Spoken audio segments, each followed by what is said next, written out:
And welcome back to Saturday Report. Everybody, I'm Rita Cosby. Well, we are a year into Russia's attack on Ukraine.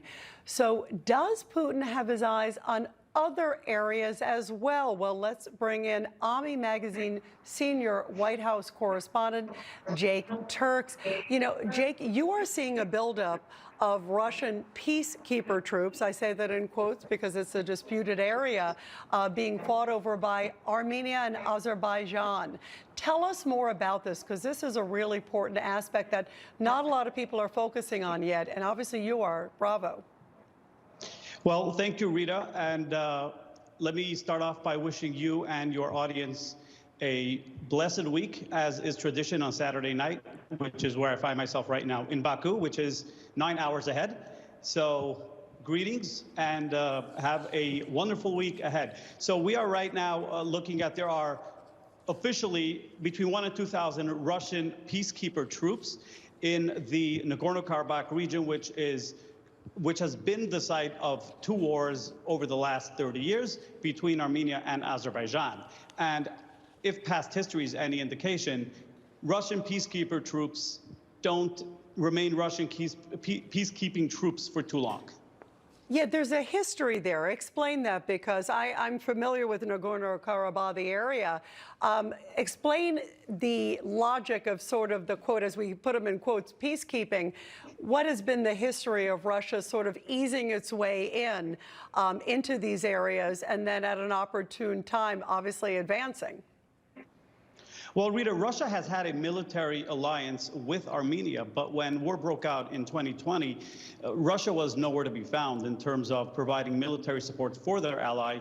And in 44 days, Azerbaijan managed to capture territory that had been taken from them in the 1990s, the first Nagorno-Karabakh war.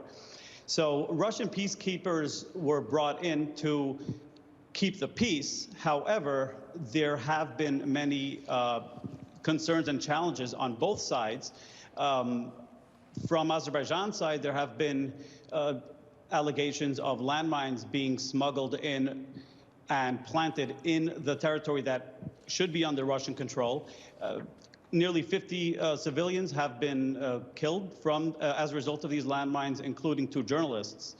The Armenians are claiming that the road in the Lachin province, the single road leading into the enclave, is being blockaded, and that supplies are not getting to the local population, which is ethnically Armenian overwhelmingly, though on territory that is officially recognized as Azerbaijani territory, and Azerbaijan claims that these ethnic Armenians are, in fact, Azerbaijani citizens.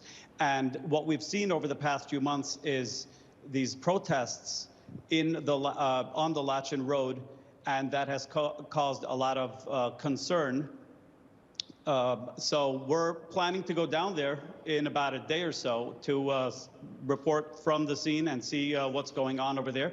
The source of the protest is mostly centered around mines that are being cleared out of resources, it is alleged, by Armenian companies.